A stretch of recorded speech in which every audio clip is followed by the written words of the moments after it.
hatujaiona hata anyone hata mmoja mwenye amego through amekuwa accused of corruption, maybe vitu zake zikakuwa frozen, akaenda jela.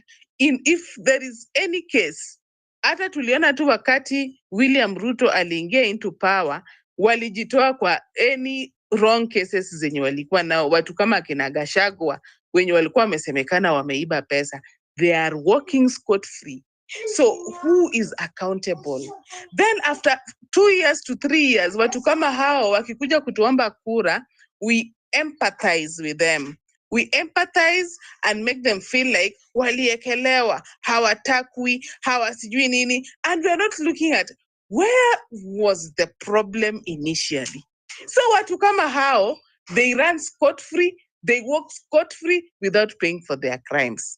Mimi vile nimeangalia hii Kenya ina favor bad people. Kama we ni malaya mwenye unajua kuiba pesa kutoka Dubai, the system will favor you. Kama wewe ni mwizi mwenye unaweza iba through kalamu kwa na pesa mingi, the system will favor you. As long as you are doing bad things, the system will favor you. But kama we ni kama mimi na pipi hapa, tunagoja tufanye kazi tupate pesa yetu kidogo, jaribu fanye kitu mbaya pipi, jaribu. Na kuambia tutakuja kukuona hapo kwa jela tukilia tu. But ukiwa na pesa, I am telling you, ukiwa na pesa hata utamaliza day kwa hiyo jela, utatolewa. Mtu atakuja tu akwambie saa uko na ngapi, useme mimi niko na milioni 10 nimeweka mahali, hautakaa kwa hiyo jela. So what am I saying? Things are easy for the rich and things are bad for the poor and the middle class. Sasa kama we ni middle class, actually mimi niko kwa middle class. Lakini kama we ni middle class, itabidi tu umelearn hakuna kuiba kitu ya mtu. Na hakuna kuiba, don't be in bad books with the government, because we as citizens, we have failed to put this government in order and to account for their action. Let me listen to other people. My sons are also crying here. Wanataka niwafundishe homework. Yes. Ladies and gentlemen, join Home Run with PP every weekday from 4 p.m. to 9 p.m. only on X Spaces. Home Run with PP, the home of your most valuable social conversations. Ladies and gentlemen, thank you so much for tuning here and listening to me. Kuna kitu nilikuwa nataka kuuliza, ndio tunasikiza Rigathi Gachagua akiongea, but what makes you think that he's going to fight for you guys? That lakini nimekuja kukurealize kitu moja na Wakenya. Acha sasa ni washow. We like change, but not through us. Sijui kama mnanielewa. We like change, but not through us. Yeah, what am I trying to say? For example, mimi naitwa MCP Peter. I have been committed for the past 1 year and 7 months, non-stop, speaking about change. Unacheki? I am not yet able to buy a car. All right? Lakini unaona mtu hapa vimekaa siku 3. But watu watafadhali waende kwa yule jamaa mwenye anakaa kama ana drip pesa. You see, the reason why we are even having such conversations right now is because kuna notion yenye imejengwa hapa nje ya Wakenya. And I want to tell you one thing about Kenyans that I've really grown to wonder about. You remember June 25th? One thing that people don't want to say straight. June 25th, ili happen kwa sababu wale wakulipa walilipa na wakufanya walifanya. This is what happens. Some of us, wale wenye wanaitwa the middle class, don't want to be seen on the streets as fighting for our lives. So what we do, and I've said some, sijasema all, what you do, you see Pipita has decided to go to the street. You give Pipita 3,000 shillings. PP, go and fight for our country. We are behind you. Tunataka kubai maji, tubai ma t-shirt nini, and very many people wenye walikuwa kwenye hii space ya activism nini. Kuna watu walipata pesa mzuri sana through your story ya kuambia nataka ni 6 months, so naweza waambia nataka kubai ma t-shirt hapa, nataka kuprint ma poster. Wale watu lazy wenye wajui what democracy is, wanasikia tu acha nitume, kwani trick itanikosa. I'm fighting for my country. Unatuma.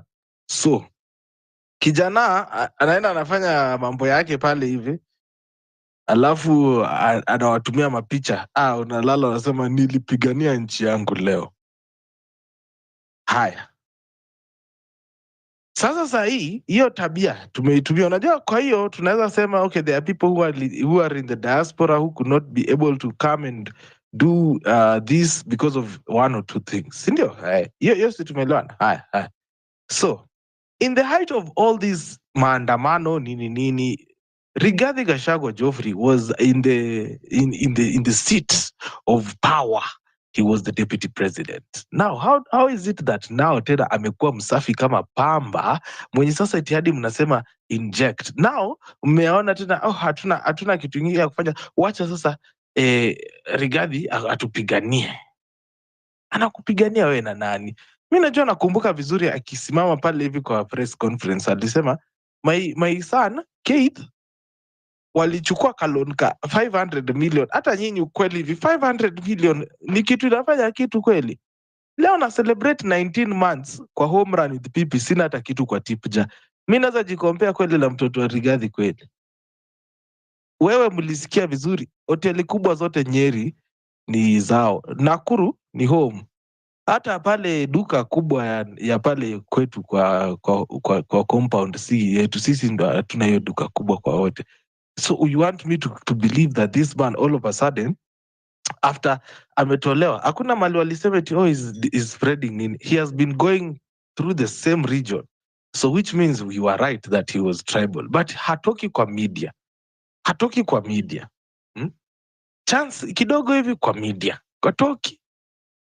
Now as you have already come to learn, kuna watu karibu 7 wanataka kuwa president tayari, but the media was already started giving you nani? Rigathi. Na nyinyi ni nani? Mnabai. Of course William Ruto knows if there is one person in this whole 50 million of Kenyans that can never run against him is Geoffrey Rigathi Gachagua. So whatever energy you are putting on Riggy is exactly the energy you're putting when you say, hey, I can't go to the streets, not because I'm not near home or I am unable to go to, you just can't go because there are other people who you use as human shields to fight for you.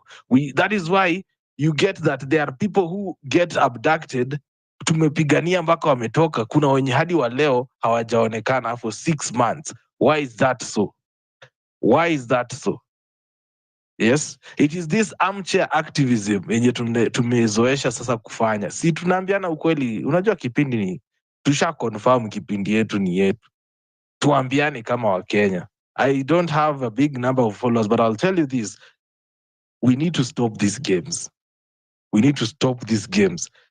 Eti kama sahi unapata mtu amekatwa mshahara, lakini badala take part actively in this conversation and feel wacha tu niendelee kukatwa. Right now the pay slip of a civil servant is getting to about 50%.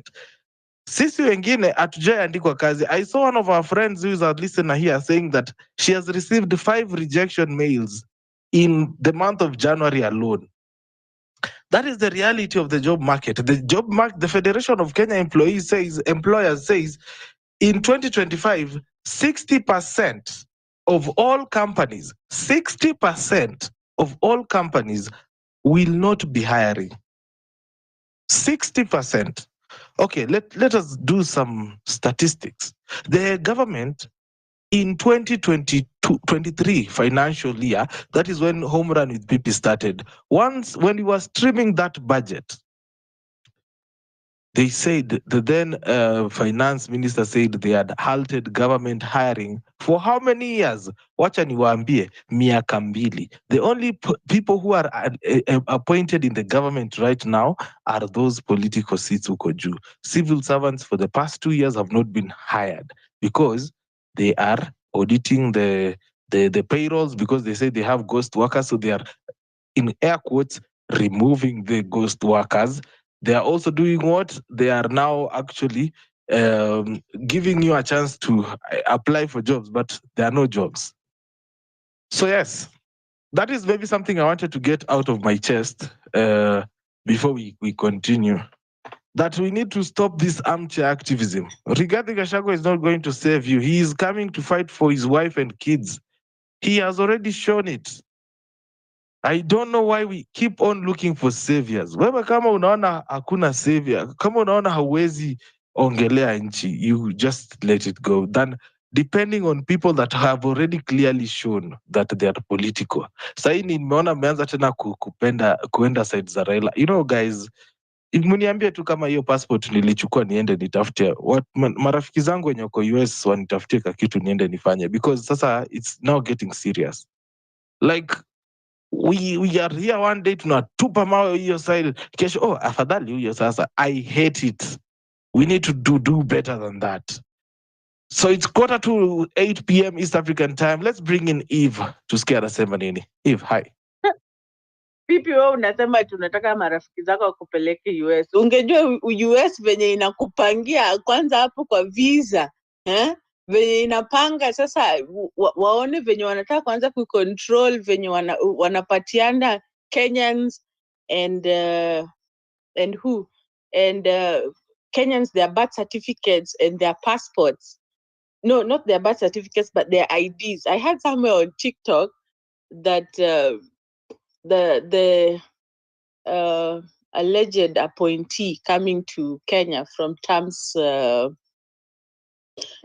appointments, the ambassador of US coming to Kenya is so racist. Let me use that word because Western used it. He's so racist, and he's coming here. So I'm wondering how much money are we going to lose, for us who are trying to go to US, if allegedly the ambassador who's coming here is so racist. Sio ni visa zote hazitakuwa zinakubaliwa unless you have a tie to US. The level of tourism for them is going to go like no one's business, because I doubt if our say wanaenda kukubaliwa. I am of that notion, because it's I've tried it, and from my experience, literally, and from what I've seen from that embassy, I'm not afraid to say, I would rather do the visa interview for UK than do the visa interview for US. It seems easy, but it's not.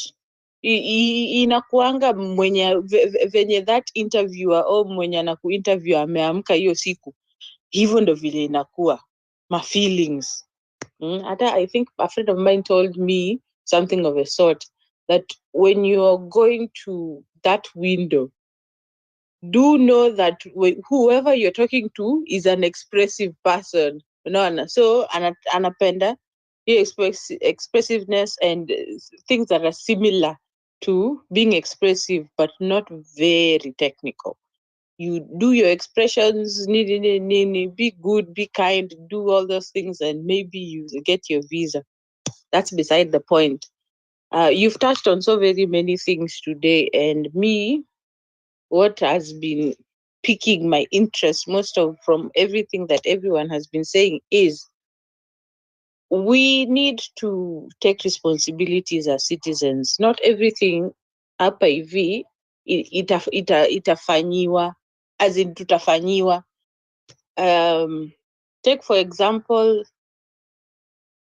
should I say, I can't say China because they have their own censorship going on in their country, but I'll say for the European, or let's say Western countries, how their is it democracy? No, their public opinion shapes most of the conversations that they have within their own societies.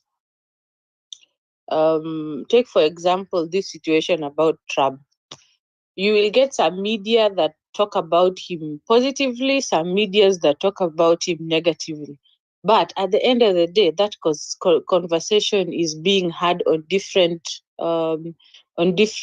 fronts. You get, okay, fine, the Caucasians are having that conversation, the Black people are also having it. So for me, I usually listen to different sides of all this. I try to listen to. I'm biased. Let's just say I'm totally biased. But with Elon Musk rigging my Times feed every single time I enter Twitter, his content is the only thing I see. I cannot say I'm being biased because I'm hearing from all sides. That's besides the point. What I wanted to say was, us as Kenyans, our culture ni ile ya nisemaje, tunasameana ama we easily forget. We easily forget, and in our forgetting, we once bitten, twice shy. We don't pick up that mentality of, okay, fine, huyu alinikosea mara ya kwanza, how is it that he has changed? Ama we don't question, this person, yes, did me wrong the first time, so why would I give this person a chance to hurt me again?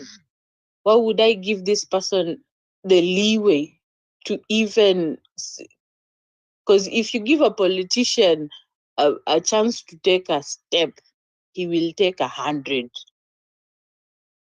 Because of his own selfish interests. And again, I would like to iterate, our society in Kenya, our relationship with success, our relationship with money, we really have a problem there. Seriously. And I'm saying in a sense whereby this situation of Cairo, just because the guy placed himself online and made himself look like he is successful, we are now excusing his mistakes towards his direct clients. We were his indirect clients. And there are people who say, mtu kaa Mwaf says, Mwaf wa Ikonini says he will freely hate on Caliph Cairo just because of the mistakes he has already shown. Because it's us being fools, it's us as Kenyans being fools, because we are letting him get away with a lot of things, yet he is anafilisisha watu wengine in order for him to look. And that is the thing yenye anafanya tu kitu yenye politicians hufanya. So the sympathy that Olondo was saying, wanakuja wanatuonyesha, oh, we need to be sympathetic because they're high and mighty. In real sense, we are the ones being used so that he can actually have a foot in the door to continue succeeding and continue robbing you of the chances of making something of your life, And so let's take, for example, maybe these people who helped him had disposable income, yeah. But what about that person who took a loan? Hiyo pesa itarudi kweli? Why are we excusing these people who have money just because it's not that money is not from our pockets? And that money is not from our pockets, neither is it from our family's pockets. We are excusing it. Hata saa zingine, maybe it's not from our pockets because sometimes some of us don't really care about what our extended families put in other people's pockets. But why are we excusing the mistakes that this person did? That's why I asked on one day when she said about whatever happened to her, to call that person out. Because you can never tell. Maybe I'm the other person who will try kwa hiyo kampuni and get the same response. But if I don't call them out, if you don't make a culture of calling people out on their bullshit, then we are part and parcel of the same bullshit that they bring back to us. No, we cannot have a higher moral ground to say, Mimi, I'm not part of this. I'm silent. I am not of the opinion of this person was wrong. Take for example, kuna video TL Elder placed on online e-wiki. He placed online e-wiki about an Indian who was so racist with the chef. Yes, instead of really addressing, you can see in the video he's mad, but instead of really addressing the issue with the chef currently Saio, whatever happened, whatever made him angry, amepata complaint from he's a GM in some famous hotel, but he's an Indian. Whatever amefanya,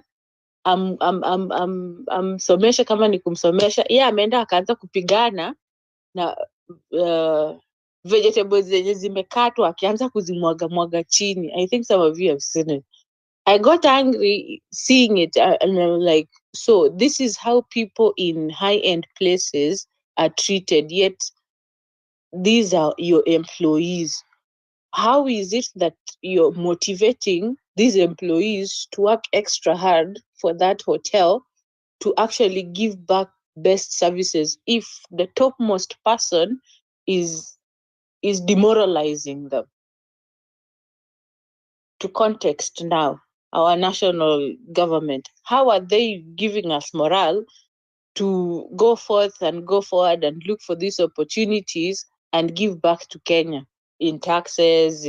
How is Mbadi going to tell us that he's encouraging us to do business so that he can get us to pay taxes? That is the disconnect I think our national government has currently, Saizi. But for me, the society we are in, the people that we are not putting forward our conversations out there and talking. We would rather tuende tutusiane online, tuangalie Ambare na biashara zake zenye amefanya, ama wa Jesus na biashara zake zenye amefanya. But these conversations that are meaningful na kujijenga, I like that we are trying kujijenga relationship wise, but the political side or the national building side is not that up there.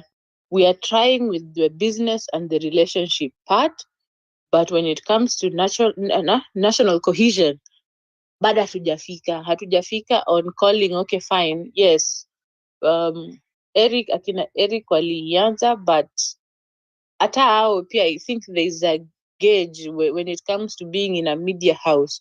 Unajua kama ni Pipita angekuwa anaitwa hapa, anaambiwa okay, sasa Pipi, ebu enda uone venye, ama amepatia opportunity, you go and interview Mbadi. I'm very sure there are some knocking points anaweza kauliza where it will take the direction of, okay, fine, we need to ask these questions critically so that we can move forward. Unaona, media houses are trying to cloud. So for PP, I think you're heading in the right direction. I might join you somehow, somewhere, Uku, but in a different route. But I wish that us as a people, we would have, even if it's just putting out a video of your thoughts, unaona, and making that usual tag. Because when it comes to TikTok, that's the basis of it all. That tag, itakuletea, if you like those videos, itakuletea those contents so that you can see. But so far, content Kenyans put out, it's either get ready with me. These national conversation things are not there. It's either getting from Fix the Nation, the two programs from Spice FM, which I like, the conversations are, but it is or should I say it is a circle? It's revolving. It's not moving anywhere. That's my take.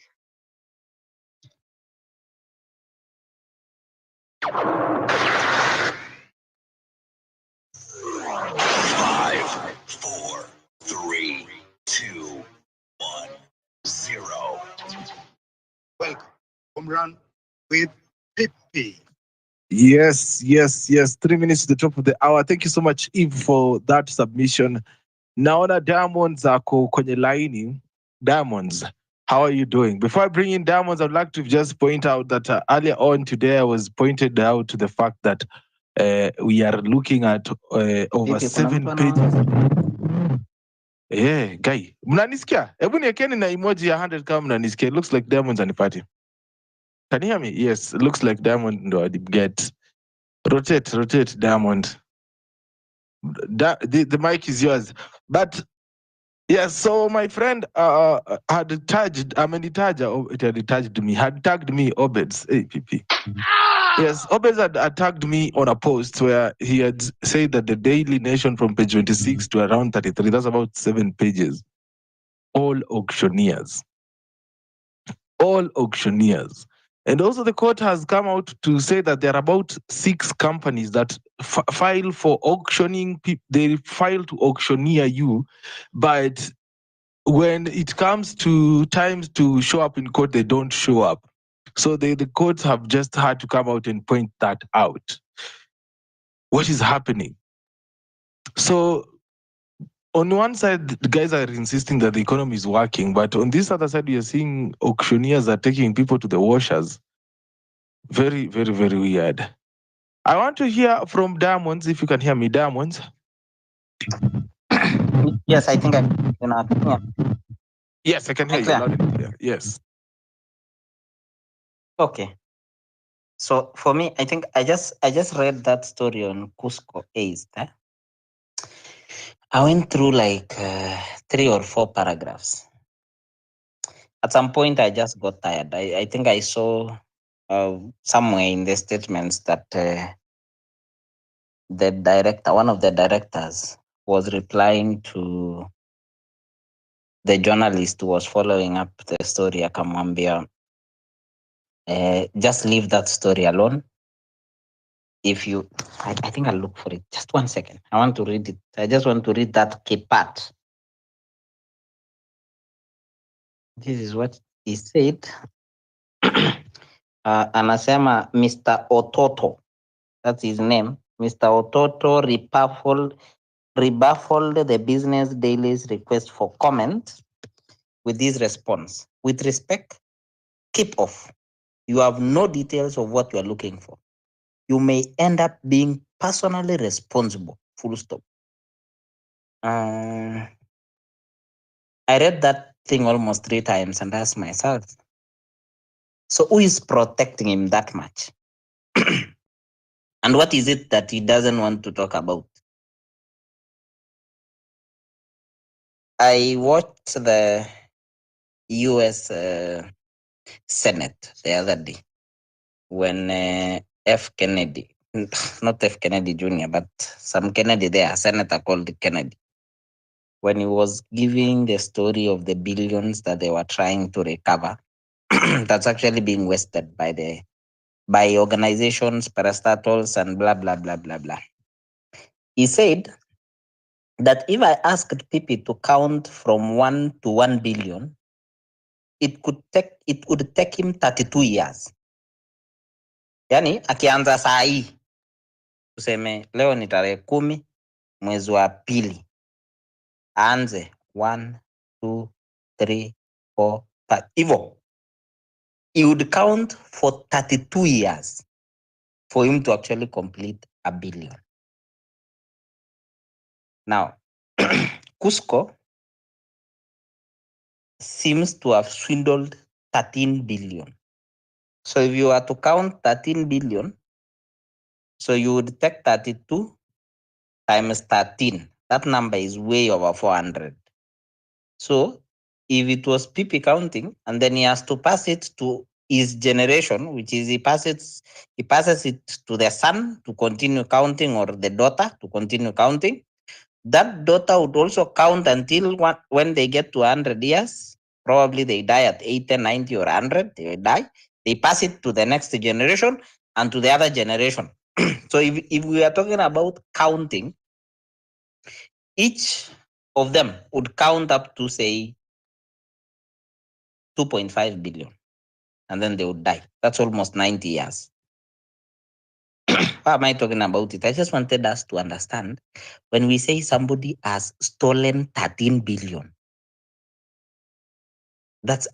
it's so much money that you even ask yourself, naze kwani hakunanga huruma? Unaiba kabisa zote.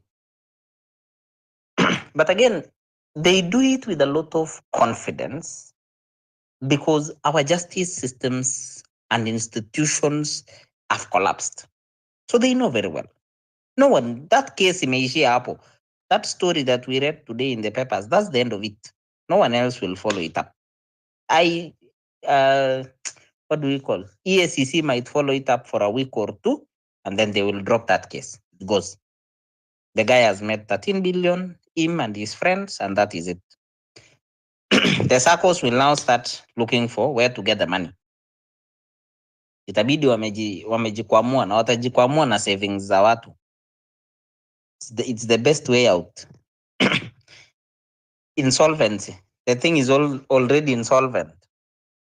And that happened when we had a parliament. We've had an auditor general. And we have every other institution that is supposed to stop such frauds. But they don't. I think I listened to Pipi when he was speaking about Pipi or somebody before him.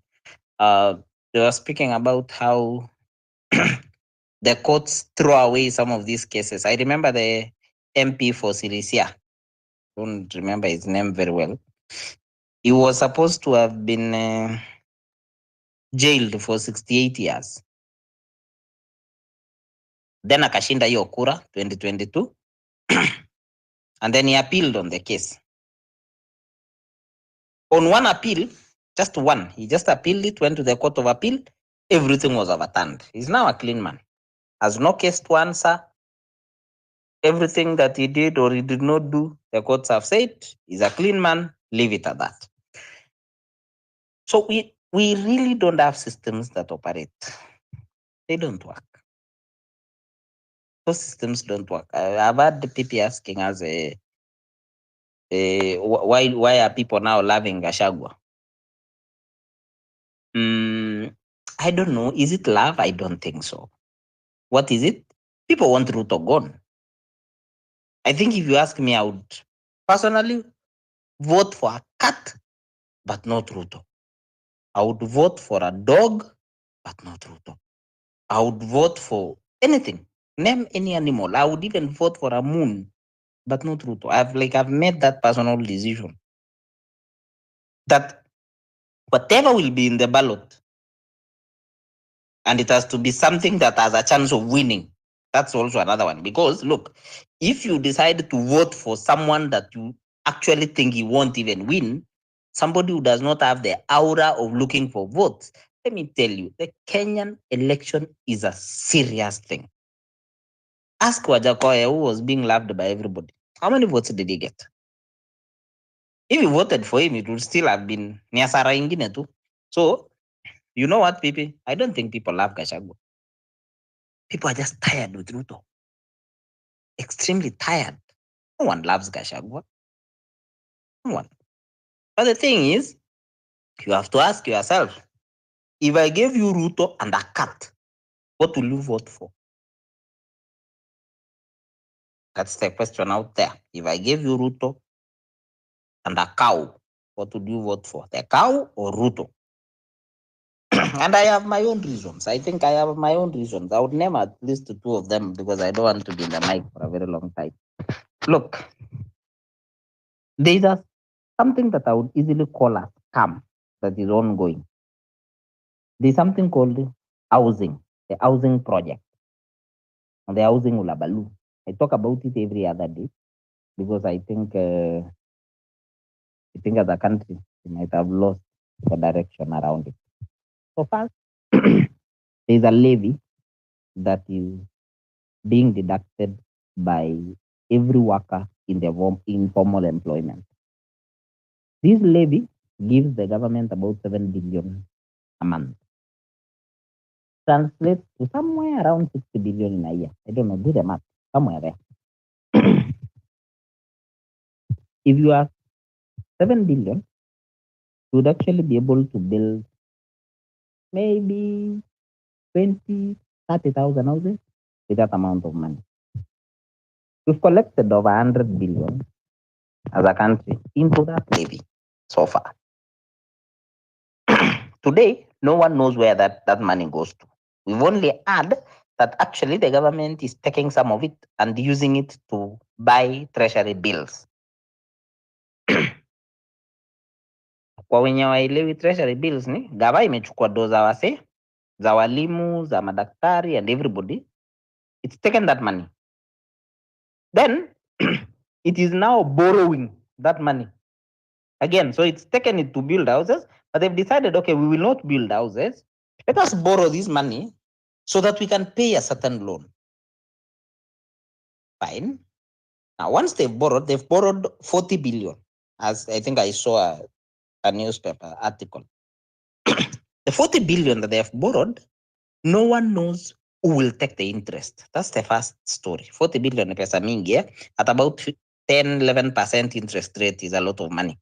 It's not stated who will take the interest. That's the first one. The second one is, why would you take our money or money from PP or money from Eve, and instead of actually building a house, you are using it to repay a certain loan?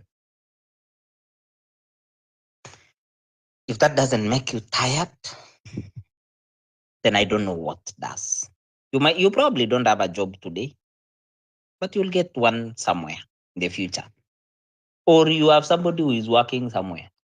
You have a teacher in the village who already alijenga nyumba yake kitambo, saizi anakatwa tu do.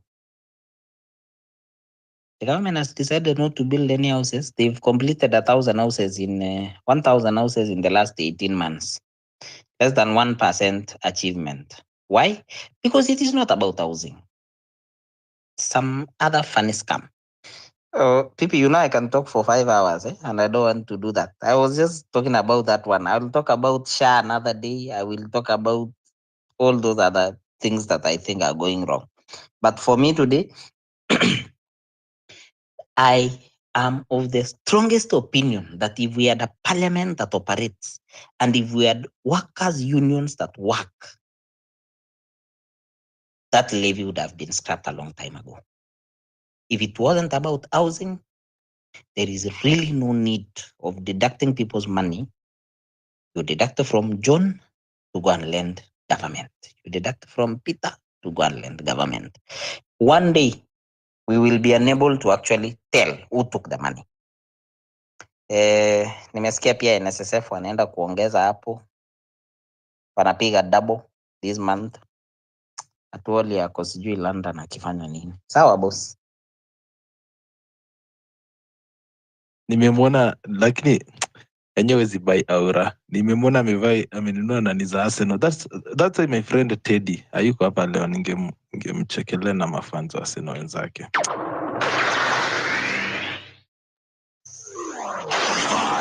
4, 3, 2, 1, 0. Welcome. Home run with Pippi. Lakini mimi napenda mshene. Yeah, hiyo ndo nimegundua kushene neka. Yani I got stories for years. It's 11 minutes past 8 East African. I hope you're doing amazing, ladies and gentlemen. Home Run with Pipi is your show that brings you social conversations. And today is a very special day. Na mmeamua kwani mmeamua juu ni special day pia tip jaibaki zero. Kwa sababu hapa kwa tip jadi nimejaribu kurestart simu, sijui kama ni ingiani pale kwa tip ja support show. Yeah, Home Run PP is supported by the listener. 0721948229 is the tip ja line. if you like what you're doing, unaingia pale hivi ndani una drop something, inahakikisha kwamba we keep the lights running on this end of the studio. Yote tisa 10 ni kwamba for the past 1 year and 7 months we have been here for Home Run. I'd like to say thank you so much for supporting me. Na ninaona ni kama bado sijapata temptation ya kukula pesa ya Kasongo. Hey, kwani hawa watu wanapatanga wapi energy ya kwenda kukula pesa ya kupigania watu wenye wanamwaga damu? Yeah, so anyway, na hiyo imekuwa possible because all I get from you is enough. So long as mimi nimepata chakula na nimelipa hiyo studio, hapa tuko sawa. That's all. Because I believe saa zingine greed inaweza kuland into places which you'll live to regret for a very long time. So that is maybe something I wanted to point out. So thank you so much kwa wale ambao wametusikiza. Kuna watu ambao wamesafiri na mimi for the past 1 year and 7 months. Let me see kama naweza ona mmoja hapa hivi. Rajini Nicholas. Yeah. One of those listeners, long term listeners wetu kutoka tuanze day 1 huku hivi. Nani mwingine mwenye nimeona kutoka day 1? Hey. Huyu Diamonds pia naye alitoka na sisi day 1. Kwanza ni wale wenye walikuja kutoka Mizani 254 who came in to support. George huko ako hapa hivi. And so many other people who came, wengine wamebadilisha majina hapa hivi, but thank you so much for finding time to tune in and also support me. Wale wenye wamekuwa fans for the past 6 months, wengine for the past 1 year kutoka huko hivi, kuna wenye wametujoin after maandamano ndo wamejua spaces. You know, hakunanga timing. Hata mtu alitujua last week. Wewe bado ni shabiki sugu because you came back to listen. Imagine, I can't remember the last time I tuned to a radio show, but you guys tune in 4-5 hours listening to a space for the past 2 years. We are headed to 2 years in July.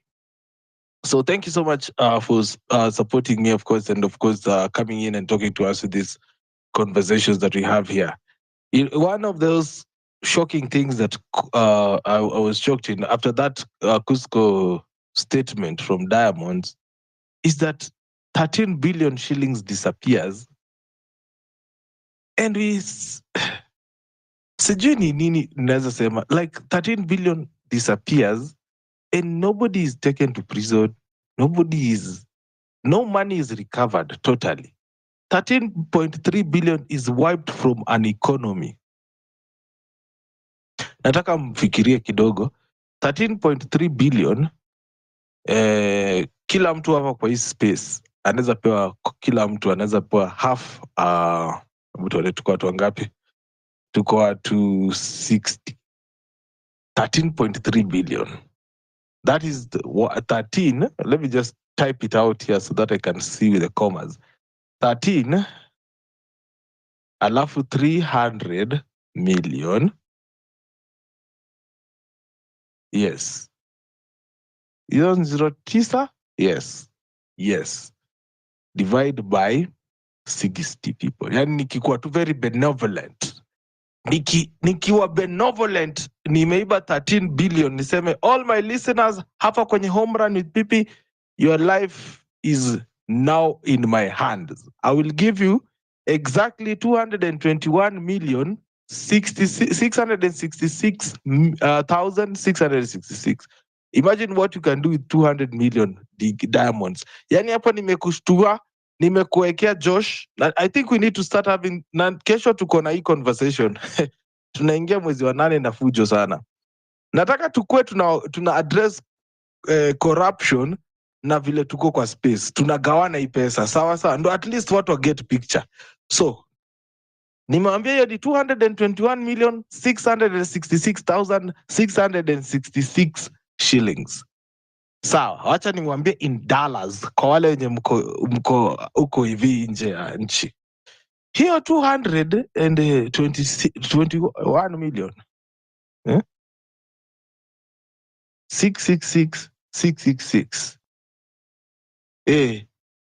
So, kwa wale mandugu na madada wenye labda you are hearing me talk about 200 million shillings, Kenyan shillings, and you're wondering, and I know there are people who are listening to us who are not in the country.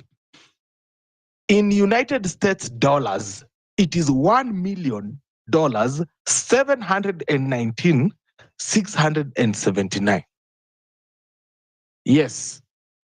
Hiyo nataka tu tuambiane, that is if you are 60 people tugawane 13.3 billion. Kumbuka board ya hiyo Cusco haijafika watu 60.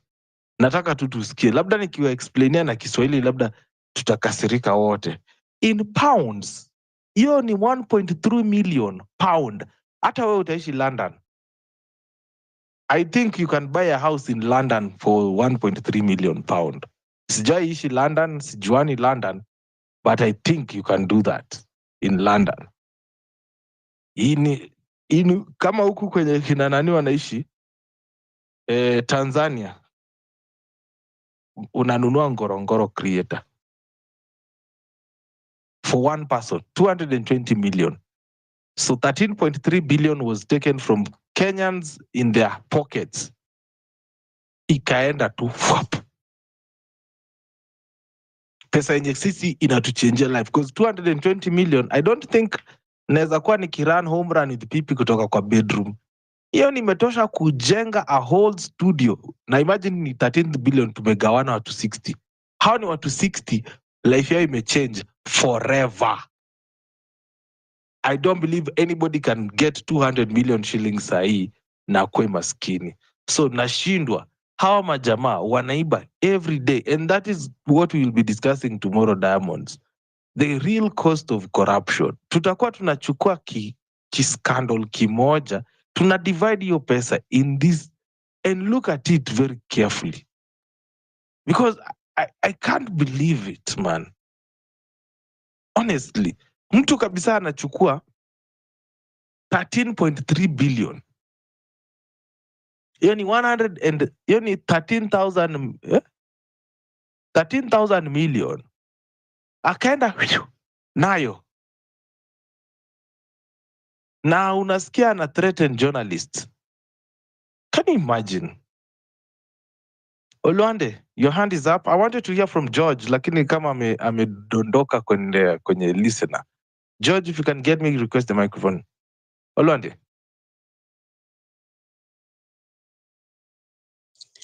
So mimi nataka tu kuwarudisha back kidogo. You know, mimi wanashangaa na Kenyans. So wana complain corruption, lakini ikifika kwa accountability ya hiyo corruption, Kenyans huwa hawako. Nataka kuwarudisha nyuma. Hii serikali ya Uhuru ilifika pahali Uhuru pesa inapotea. I think it was around 2 billion a day, lakini hawezi account for it. Tena natuambia on a live TV kwa yeye tunataka afanye nini.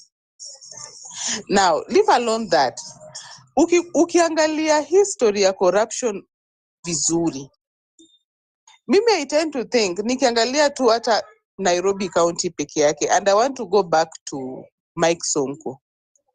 Mike Sonko ilifika time alikuwa na hizi characters za kujiekea kamera, mtu akikuja ati yako corrupt or something, anaweka kamera alafu anaweka live. So watu wanaweza ona ati alikuwa anaambiwa nini at what time na walisema nini. So ilifika point alikuwa na trend sana na hizo kumulika kwake. Then it reached a point now watu wakaanza kuona ni kama kwamba vitu zenye anafanya ni irrelevant, including me, because I was like, why would you take cameras just to show people, na tena you are not making these people to account? So nataka tu kuongea about Nairobi County juu hapo nishafanya kidogo. I've worked with them. So unaweza pata barabara inafaa kutengenezwa approximately, ukiangalia hiyo barabara inafaa kutengenezwa na approximately 6 million. Unapata hii barabara na unapata tu ni 2 kilometers tu, ni pale padogo. So tuseme tulikuwa tunaweka lami, hata niseme hiyo 5 million can be a lot, lakini let us tuweke tu kwa 5 million. Now hao watu because wanaona like lazima pia hao wakule, wataweka hii barabara 13 million. So hii barabara wakishaweka 13 million, of which hiyo Kenyans wa question vile hizi tenda zinawekwa, amount zenye zinawekwa. then sasa wanataka kuanza kukula kando kando. Tangu wakule kando kando, wakule contractor, because before they give you that contract you pay them 10% cash. Unajua hapa hakuna tax wamelipa, hiyo tu ni yani upate hiyo biashara. So let's say 13 million or 14 million shillings ndio ilikuwa na cost hiyo barabara. Umepea huyo MCA wa hiyo place 1.4 million, that is 10%. Actually saizi wanachukua 20. So umepewa kazi, umeanza kazi, unaambiwa specifically ndo pesa yako isiende sana kama contractor, chukua 1 million fanya nayo hii kazi. Definitely ukifanya hiyo kazi na 1 million, hiyo kazi ni shudi. Ati hapana, unajua in the next 3 years tena inatengenezwa tu tena. Aya, umetengeneza na 1 million. Uende ubribe engineer, because normally they have engineer wa kukuja kuinspect hiyo kazi. Andike vitu zake, mwachane. Sasa mnagoja payment. Hii payment before ulipe 20% of whatever amount you are going to be paid. So 20% of 14 million ni pesa ngapi? Hii unajua hakuna pale itakuwa taxed. Hii umemlipa tu. Sasa we kama contractor, we ndio lazima ujipange ili ubaki na pesa ingine juu. So what does this leave us to? Unapata contractor peke yake because of corruption, kwa kazi alikuwa anaweza tu fanya na 5 million vizuri or less than 5 million na apate profit yake mzuri, utapata amefanya na 14 million but like 8 million ye faida yake tu hapa kwa hii pesa ina maybe inaweza kuwa 2 million. Ukitoa tax, utoe pesa zenye amelipa watu, utoe pesa ya initial ya kazi, unapata tu amebaki na 2 million. So nani amekula hii pesa? Nani ame benefit from this money? Corrupt people. So this returns me to the question.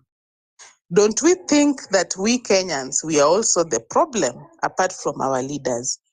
Na I can remember niliwatch video ya Mike Sonko akijaribu kusema hizi vitu.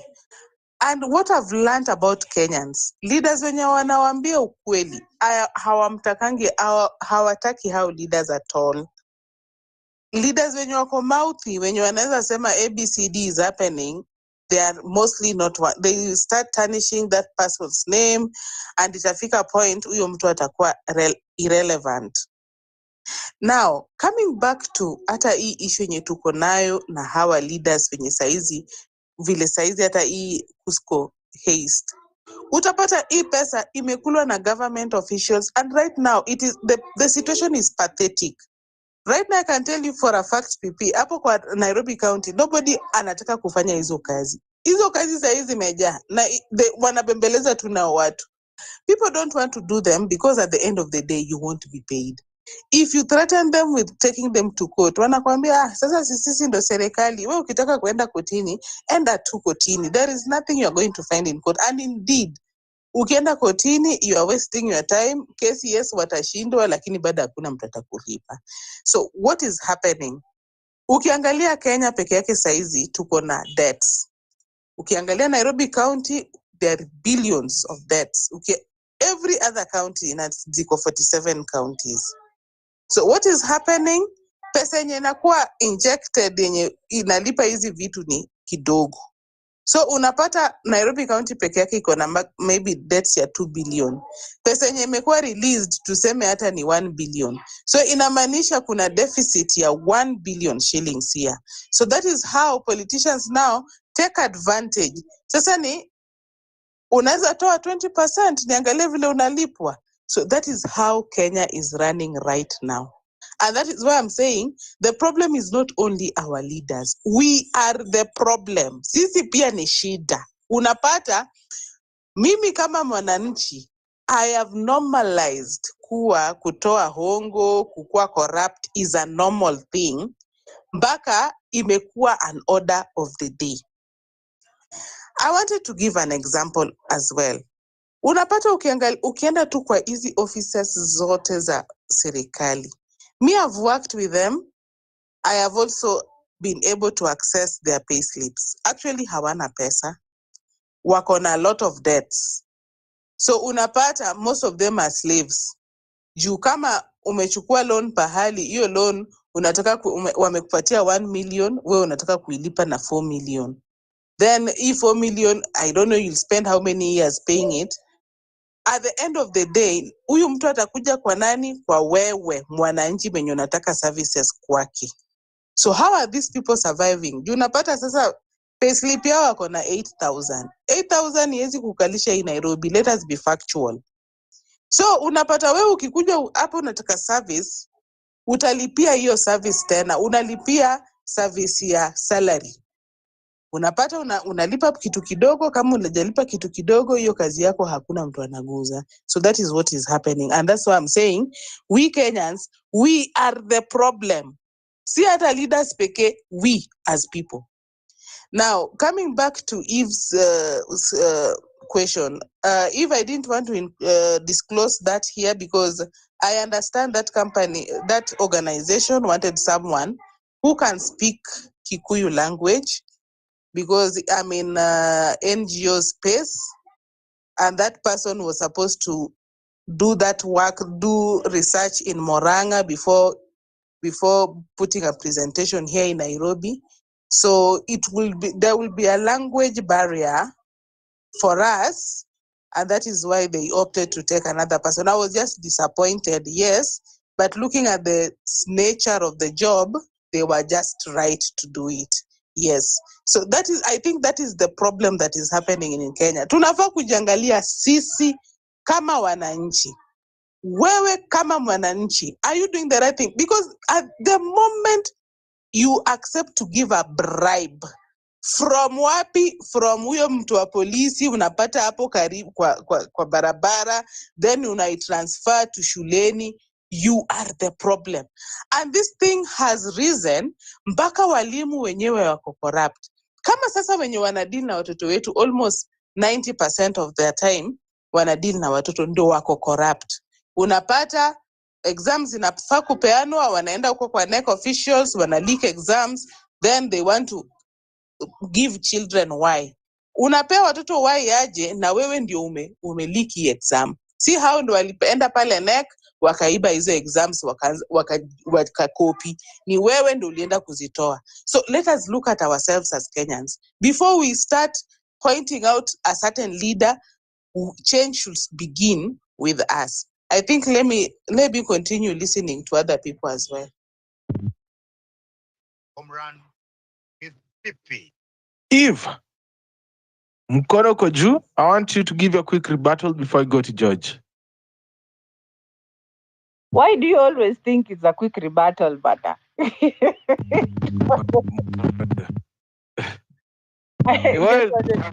Gonna make submission. You always think it's a quick rebuttal, but no, it wasn't. I just wanted to jump on one day's train and say we really need to think about ourselves. And I'm happy that we are having this conversation, but I would like to put a twist to it. I was seeing a video about generational wealth, or is it wealth? But it's in the context of US, how money works. But the title of the video was about this thing called what will happen when boomers die. Because currently, according to US statistics, they hold about, is it 70% of their wealth in assets. So with this generational thing of corruption, I think it's a generational thing of corruption, because whoever normalized it was, let's say, our parents. Is it Gen X, boomers? Because it's and early, kidogo early millennials, because they're the ones who lived and grew up with that. Could we say late millennials, Gen Z, and Gen Alpha?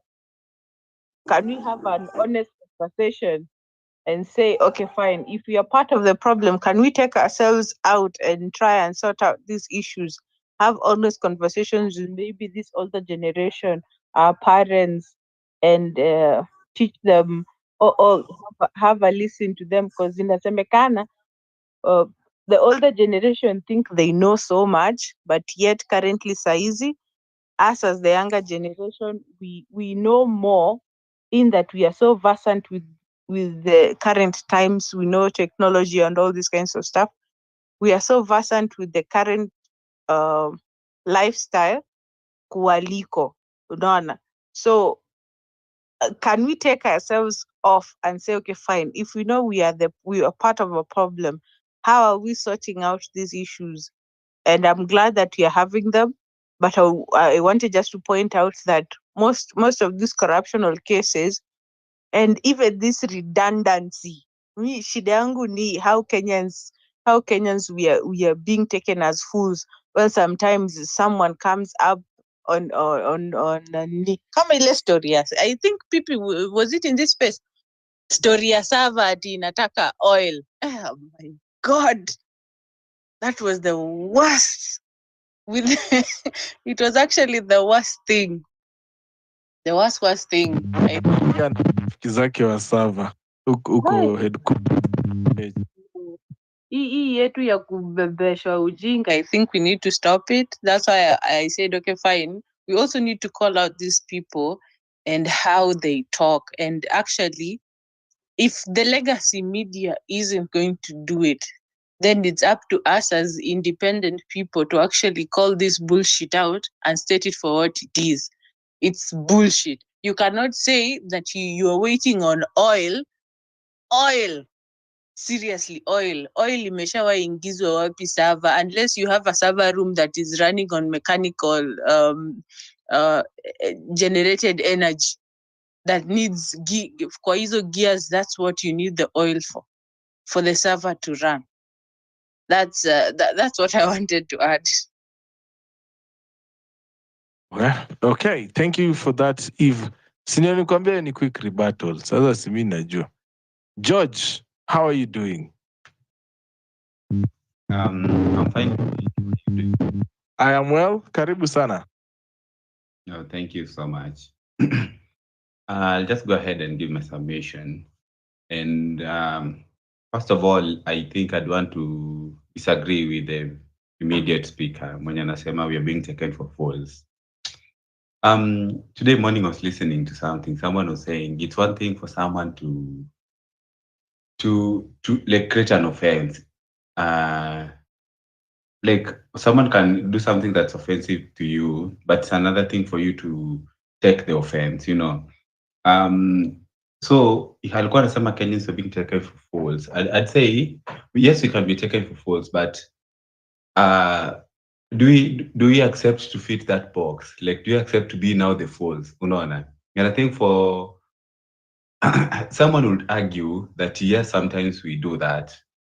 And my argument would be, I think Kenyans we tend to forget so fast, you know, and we keep letting the same mistakes happen again and again and again. And I'll cite a couple of instances. Number one, I'd start with now the question of Rigathi in the political space right now. We found ourselves as Kenyans voting out of sympathy. It happened with the Ruto and Uhuru regime when they came from ICC, and we voted for them out of that sympathy. You know, then came Kasongo, who we gave him a sympathy vote just because he was ousted from the government, which wasn't the case because he was still holding that seat. You know, and Rigathi is kind of playing the card again, and we might find ourselves as Kenyans still doing that. Unaona?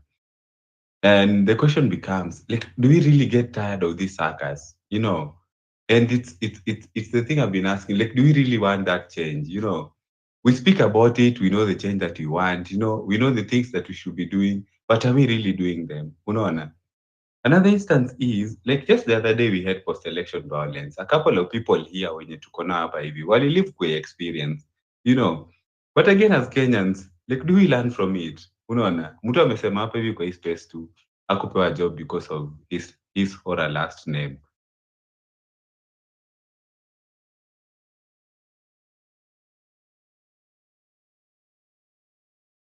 You know, if these are the realities that are happening each and every day, like why are we so quick to forget?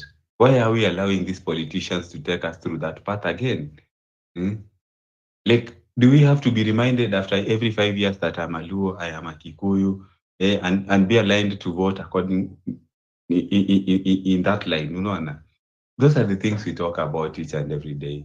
Aya, we know about the corruption cases and everything. Why do we keep on electing these corrupt people? Unaona? Sahi, we had people wenye tulikuwa tumeendorse the other day. You know, it was funny how we endorsed Morara for a very short time. Then we came and beat this young person. Yeah? Simply because this person asks for funds to do whatever he does. You know, the other day I saw someone beating Boniface Mwangi so hard because at he asks for money. Fact be told, truth be told, doing politics is quite expensive, especially in Kenya. You need funds, you know. Being an activist in Kenya is not easy. You need funds. You need people to support you because tomorrow you'll be arrested. Who will bail you out? Unaona? You need the funds to run stories on social media and even in media spaces like in a journal Namu does do. It's quite expensive. You need money to run it actually. Because these people, they take time to do that. They invest a lot of time, they invest a lot of resources, they invest a lot of personnel to pull up what they pull. Unaona? Like today, you can't just walk out here and just come up with a documentary on for your Kenyan space. You have to interrogate police system. You have to interrogate a lot of people, all of which need money. You have to traverse Kenya. You need money. Is there a problem if someone is funded to do that?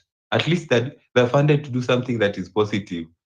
I'm all the time as Kenyans we just want to give funds to things that are not positive to us. Unaona?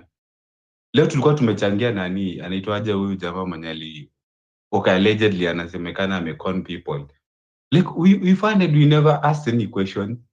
But now when it comes to funding things that zinatusaidia positively, hatutaki ama we get tired of it so fast. Unaona? Omtata yesterday was our babe. Now anaanza ku lose traction pole pole. We're saying nothing about it. The people we now want to endorse ni kina Matiang'i. Man, are they going to bring us the change that we want? Unaona? So I feel like as Kenyans, we have to ask ourselves whether the question of change it's a question that's being asked at a national level ama just by a percentage of our population. Unaona?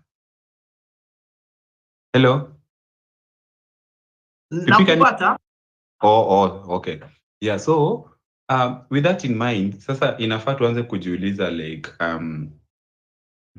sijui kama tumeachieve hiyo threshold. Yes, naweza sema hatuwezi discredit what's happening because even in these spaces we keep sharing our thoughts and everything. It's something we are very passionate about. Unaona? I'm happy when I see people like the old mama the other day who marched and went and faced the Ministry of Health na akauliza swali. So unaona sasa hapo hivyo ndo nikaanza kusema maybe hata the question isn't that what are we doing?